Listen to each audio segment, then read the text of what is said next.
अस्सलाम वालेकुम। उम्मीद करता हूँ कि दोस्तों आप सब खैरियत से होंगे। इनकम टैक्स ऑर्डिनेंस 2001 की एक और लेक्चर के साथ आप लोगों के सामने हाजिर हूँ। इस लेक्चर में हम जो भी पिछले लेक्चर्स में हमने इनकम टैक्स के प्रिंसिपल डिस्कस कर चुके थे, उनको मैं एक्सरसाइज के ज़रिए हल करने की कोशिश करूँगा कि भाई एक्सरसाइज में एक्चुअली ये किस तरह इन प्रिंसिपल को अप्लाई किया जाता है।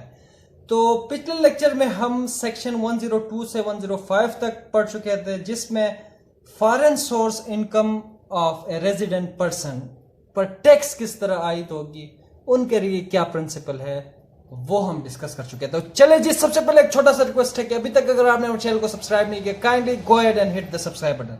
क्वेश्चन नंबर 1 या एक्सरसाइज नंबर 1 हमारे पास है, determine the gross total income of Mr. Zubair for the tax year 2020 on the basis of following information and he is a resident person. Following information है और ये बात भी नोट करें कि the person is resident। तो information हमारे पास सबसे पहले ये है कि भाई mister Zubair is an employ in UAE and receive salary of race 2 lakh rupees, 200,000 rupees उन्होंने सैलरी हासिल की है। यूएई में 2020 टैक्स ईयर है और इसके साथ ही has earn profit from speculation business of Rs 100,000 rupees, जो लोकेट करता है, जो उसकी स्पेकुलेशन बिजनेस है वो यूके में है, जहां उसने 1 लाख रुपए कमाए हैं 2020 के टैक्स ईयर में। He has earned profit from capital gain of RES 200,000 rupees. उन्होंने 200,000 रुपीस कैपिटल गेन से अर्न की है। तो वो जो बिजनेस है कैपिटल गेन जो लोकेट करती है वो यूएस में है, यूनाइटेड स्टेट में। And he has lost of 200,000 rupees, उन्होंने 200,000 रुपीस 2 लाख रुपीस उसको लॉस्ट हुआ है under the head income from property, जो कि सिचुएटेड इन लंदन में उसकी प्रॉपर्टी है, इनकम वहां उसको लॉस होती है 2 लाख रुपीस की। इसी के साथ ही has received remittance of Rs 1 lakh rupees from past profit in Pakistan. Past profit से उसने जो भी उसकी इन मनी थी, उसके जो भी पास प्रॉफिट से जो भी इनकम थी उसको उन्हें रिमिट किया है, रिमिटेड टू पाकिस्तान में उसके अकाउंट में वो पैसे आ गए हैं, उसने भेज दिए हैं, अपनी फैमिली के अकाउंट में भेज दिए हैं, लेकिन रिमिटेंस है। इसके बाद ही has paid tax in UK of race 2 lakh on the account of speculation business. उसने speculation business 20,000 rupees, sorry not 2 lakh rupees, उसने 20,000 रुपए टैक्स दिया है यूके में। स्पेकुलेशन बिजनेस से जो इनकम किया था उसमें उन्होंने 20,000 यूके में पे किया। इसके साथ ही has paid tax in US under the head income from capital gain, चूंकि उसने यूएस में कैपिटल गेन से क्या किया था, इनकम किया था 2 लाख रुपए पर, उन्होंने टैक्स दिया है। टैक्स लाइबिलिटी उधर उसकी बनी यूएस में 10,000 रुपए और उन्होंने पे किए यूएस के रेवेन्यू अथॉरिटी को। तो हम एक्सरसाइज की तरफ बढ़ते हैं। ये हमारे पास इंफॉर्मेशन थी और ये इंफॉर्मेशन को हमने क्या करना है, हल करना है। हमने उन प्रिंसिपल को अप्लाई करते हुए हमने हल करना है कि भाई पाकिस्तान में इस शख्स की टैक्स लाइबिलिटी क्या बनती है, अगर इसको किसी इनकम में लॉस हुई है तो वो उसको किस तरह कैरी फॉरवर्ड करेगा। तो इसी के साथ साथ हम ये भी देखेंगे कि भाई उसको टैक्स क्रेडिट किस तरह अलाउ है, किस तरह वो टैक्स क्रेडिट अवेल कर सकता है। तो चले जी, सबसे पहले जब आप कोई भी एक्सरसाइज कर रहे हो, सॉल्यूशन में सबसे पहले आपने टैक्स ईयर लिखना है कि भाई ये टैक्स ईयर क्या है, ये जो इनकम उन्होंने की है किस टैक्स ईयर में फॉल करता है, वो टैक्स ईयर आप लिखें।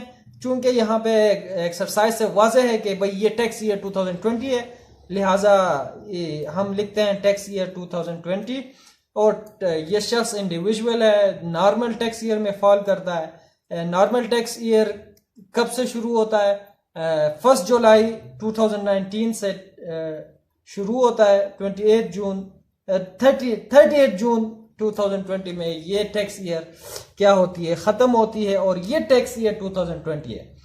ये इसकी अकाउंटिंग पीरियड 1 जुलाई टिल 38 जून 2020। तो चले जी, इसके बाद हम लिखते हैं सबसे पहले ऊपर टैक्स ईयर कि भाई टैक्स ईयर क्या है। टैक्स पेयर शख्स कौन है जो उसने इनकम की है, वो टैक्स पेयर है मिस्टर जुबैर, वाज़ेह है इलस्ट्रेशन से। और इसके साथ साथ हम ये तय करेंगे कि भाई जिस पर्सन हम कंप्यूट कर रहे हैं टैक्स, हम कैलकुलेट कर रहे हैं किस शख्स की कर रहे हैं, whether the person is resident और नॉन रेजिडेंट। तो चूंकि ये शख्स रेजिडेंट है, हमने लिखा है resident individual mister Zubair. National tax number इसके साथ लिखेंगे कि भाई इस शख्स की नेशनल टैक्स नंबर क्या है। तो फर्ज करें नेशनल टैक्स नंबर 0001 हमने फर्ज किया है कि भाई ये इसका टैक्स नंबर है। तो चले जी, इस तरह हम सॉल्यूशन की तरफ आते हैं। हम 2-3 इंडेक्स बनाते हैं। इंडेक्स में सबसे पहले हम पर्टिकुलर्स लिखेंगे कि भाई इनकम उसको कहां से हुई है, किन किन हेड में हुई है, कहां उसको लॉस हुई है, रिमिटेंस कहां से वसूल किया है, टैक्स क्रेडिट उसने उसने टैक्स कहां पे किए हैं ऑलरेडी, वो हम क्या लिखें, पर्टिकुलर्स में लिखेंगे। और इसके सामने जो है दूसरे इंडेक्स में हम सैलरी, उन्होंने कितने पैसे उसको मिले हैं, और सैलरी पर कितना पाकिस्तान में टैक्स लगता है या नहीं लगता, और लगता है कितना लगता है, वो हम लिखते हैं। और इसके साथ इनकम फ्रॉम स्पेकुलेशन बिजनेस, और इसी तरह हम आगे बढ़ते हैं। तो चलिए जी, सबसे पहले इनकम फ्रॉम सैलरी। सैलरी से उन्होंने 2 लाख रुपए कमाए हैं। तो हमने पढ़ा था कि भाई सेक्शन 102 में कि भाई salary is exam from tax. अगर किसी शख्स ने फॉरेन कंट्री में इनकम की है, वो रेजिडेंट है, रेजिडेंट इंडिविजुअल है, और उन्होंने सैलरी से इनकम की है, तो उसका जो इनकम है वो एग्जाम फ्रॉम टैक्स होगा, प्रोवाइडेड दैट। लेकिन एक शर्त, एक कंडीशन हमने वहां डिस्कस किया था कि भाई he must have paid income tax under the head salary in that country. अगर उसने उस कंट्री से salary under that salary income की है, और उसने उस मुल्क के रेवेन्यू अथॉरिटी को उसने उस सैलरी पर टैक्स दी हो, तब ये सैलरी की जो भी इनकम है सैलरी पर्सन की, वो एग्जम्प्ट होगा। तो यहां पे हमने लिखा है कि भाई नील, क्योंकि ये शख्स की जो ग्रॉस टोटल इनकम है, प्रॉफिट है, चार्जेबल टू टैक्स नील है। क्यों नील है? क्योंकि इस शख्स ने वहां इनकम टैक्स पे की है। सैलरी पर अगर उसने वहां टैक्स पे की है, यहां एग्जम्प्ट होगा। उसने वहां पे टैक्स पे की है, तो हमने लिखा nil, his gross total income is chargeable to tax is nil, कि भाई यहां पे उसने सैलरी पर कोई टैक्स नहीं पे करेगा। इसके साथ इनकम फ्रॉम स्पेकुलेशन बिजनेस से उसने 1 लाख रुपए कमाया है, लिहाजा 1 लाख रुपए is chargeable to tax which is gross total income of mister Zubair. और इसी के साथ income from capital gain. Capital gain से उन्होंने यूएस में क्या किया है, अर्निंग की है, इनकम किया है 2 लाख रुपए, लिहाजा ये चार्जेबल टू टैक्स है। इसकी ग्रॉस टोटल इनकम जो है 2 लाख रुपीस है। ये अलग से टैक्स होगा स्पेकुलेशन बिजनेस, उसके लिए परसेंटेज दिया गया है। पाकिस्तान में इस स्पेकुलेशन बिजनेस के इतने अमाउंट पर कितना टैक्स लगेगा, हमने फर्ज किया है 5%। यहां पे पाकिस्तान में जो है ये जो इनकम फ्रॉम कैपिटल गेन है, ये under the head capital gain charge होगा, उसके लिए परसेंटेज हमने फर्ज किया है 10%। तो ये पाकिस्तान में इस हिसाब से क्या होगा, चार्ज टू टैक्स होगा। उसको लॉस हुआ है, अभी वो लंदन में कोई प्रॉपर्टी की वो करता है, लेन देन करता है, उसमें उसको लॉस हुआ है in the tax year 2020 2 lakh रुपए की इसको लॉस हुई है। हमने प्रिंसिपल पढ़ा था कि भाई इन केस एक शख्स को किसी टैक्स ईयर में लॉस होती है, वो उस लॉस को उस हेड के नीचे कैरी फॉरवर्ड कर सकता है। अगर 2021 में उसको इनकम होती है, प्रॉफिट होती है, तो 2021 में ये लॉस को वो उस इनकम से सेट ऑफ करेगा। फॉर इंस्टेंस 2021 में उसको क्या होती है, प्रॉफिट होती है 4 लाख रुपए की। तो 4 लाख रुपए की अगर प्रॉफिट होती है तो हम 4 लाख में से 2 लाख को माइनस करेंगे, क्योंकि 2020 की जो टैक्स ईयर है उसमें उसको 2 लाख रुपए क्या हुए थे, लॉस हुए थे, तो वो सिर्फ 2 लाख पे वो टैक्स देगा। तो इसके साथ हम आगे बढ़ते हैं। Remittance receive from past profit, उन्होंने 1 लाख रुपए रेमिटेंस रिसीव किए हैं, रेमिटेंस उन्होंने पाकिस्तान में भेज दिए हैं। चूंकि हमने पढ़ा था कि principle when income is receipt is chargeable to tax, income receive हुआ या आपको एक्रूव हुई, अगर आपका जो अकाउंट आप मेंटेन कर रहे हैं वो एक्रूअल बेसिस है, तो फिर आपका जो इनकम है वो एक्रूव हुआ, वो ड्यू हुआ ऑन यू, तो फिर वो चार्जेबल टू टैक्स है।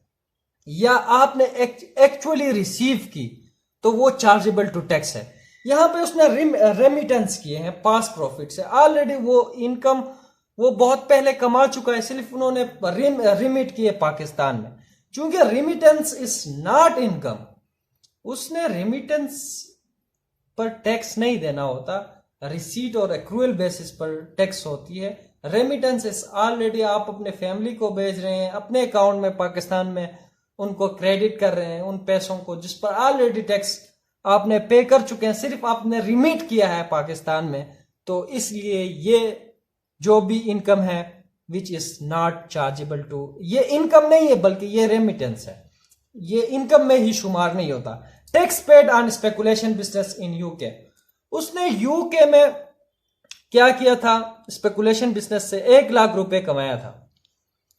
चूंकि 1 लाख रुपए पर उसने 20,000 रुपए टैक्स वहां पे किया, तो ये 20,000 रुपए यहां पे उसको क्रेडिट के तौर पर वो क्लेम कर सकता है कि भाई मैंने वहां पे 20,000 रुपए ऑलरेडी इस इनकम पर मैंने टैक्स पे किया। लेकिन यहां पे एक प्रिंसिपल था, द लेसर ऑफ, अगर एक शख्स ने किसी फॉरेन कंट्री में टैक्स पे की है, अगर वो लेस है, अगर एक शख्स एक हेड के नीचे किसी फॉरेन कंट्री में इनकम क्या की है, जनरेट किया है, और उस इनकम पर उसने वहां पे टैक्स पे की है, वो अगर कम है या जो इनकम वो उस मुल्क फॉरेन कंट्री में की है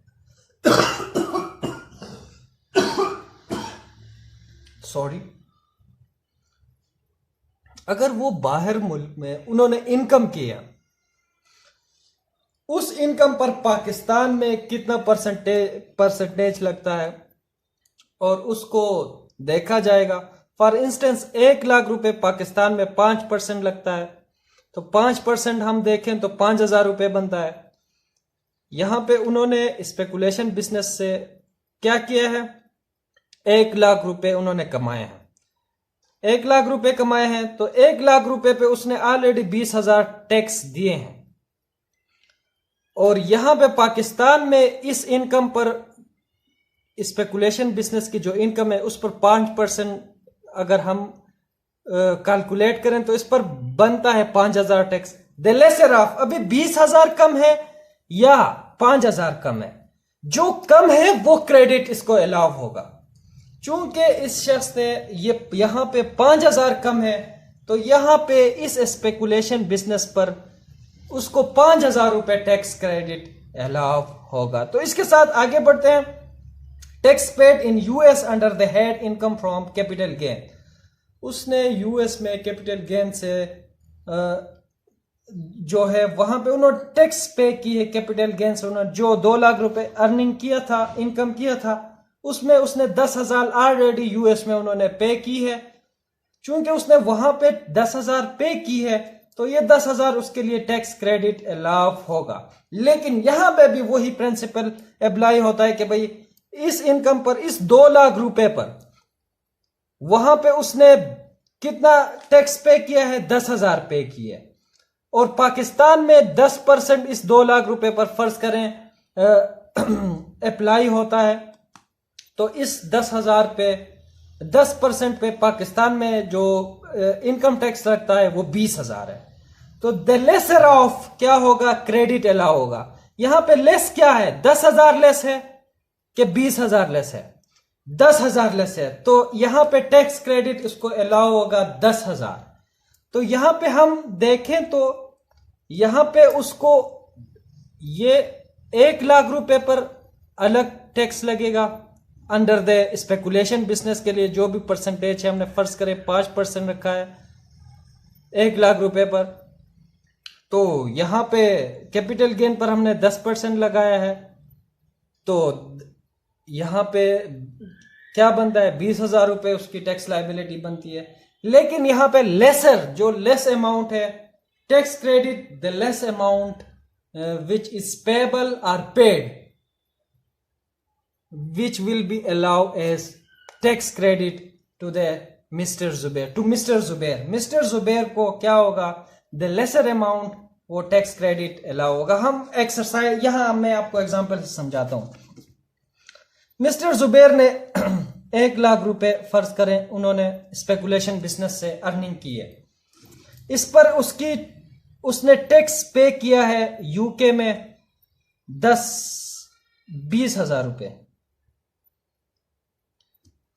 और 20,000 रुपए उन्होंने ऑलरेडी टैक्स पे किए यूके में।